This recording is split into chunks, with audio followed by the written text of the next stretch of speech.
la Fédération canadienne, 1867, ne constitue en rien une déclaration d'indépendance envers la Grande-Bretagne. À preuve, en 1965, le Canada n'a toujours pas de drapeau.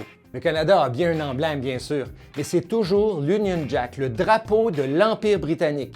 Au lendemain de la Seconde Guerre mondiale, le Canada tente bien de se doter d'un drapeau distinctif, mais au Canada anglais, il y a une levée de bouclier immédiate. Il n'est pas question de se défaire de l'Union Jack, ce symbole de notre appartenance et de nos racines britanniques. Si bien qu'on va se rabattre sur un compromis. Il s'appelle le Red Ensign. Il représente l'Union Jack, mais au milieu d'un grand rectangle rouge. Subitement, en 1964, on s'aperçoit que la veille de célébrer son centenaire, le Canada n'a toujours pas de drapeau. Quoi? Allons-nous accueillir le monde entier à Expo 67 à Montréal en brandissant un drapeau étranger, incapable de nous distinguer au niveau international?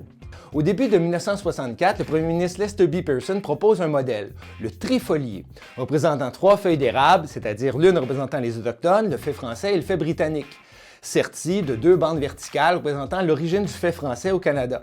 Immédiatement, il y a une levée de bouclier. Le Canada anglais ne veut absolument pas entendre que le Canada a été fondé par des Français et on tient au contraire à ce que l'Union Jack continue à apparaître sur le drapeau canadien. Ce départ qui devait être rassembleur va finir par profondément diviser le Canada anglais, alors que le Québec poursuit sa révolution tranquille comme si de rien n'était. Le débat oppose notamment la vision libérale, celle d'un drapeau canadien, biculturel, à la vision impériale défendue par le chef conservateur John Diffin Baker, qui propose même de tenir un référendum sur cet enjeu. Le débat va durer tout l'été de 1964.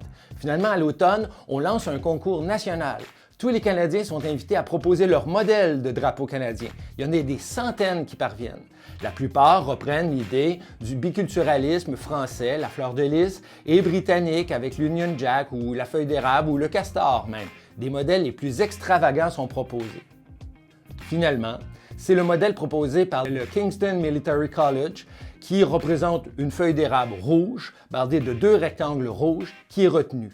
Ce drapeau-là est relativement insipide, ne renvoie nullement aux origines ni britanniques ni françaises et finalement va faire consensus dans l'indifférence la plus totale. Il est adopté à la majorité et on va avoir beaucoup de mal ensuite à en faire la mise en marché. Et heureusement, il est prêt à temps pour les commémorations du centenaire à Montréal lors de Terre des Hommes, où le Québécois va pour la première fois « Ah tiens, le Canada s'est doté d'un drapeau. » Bof, au Québec, ça fait près de 17 ans qu'on a le nôtre et ça nous suffit.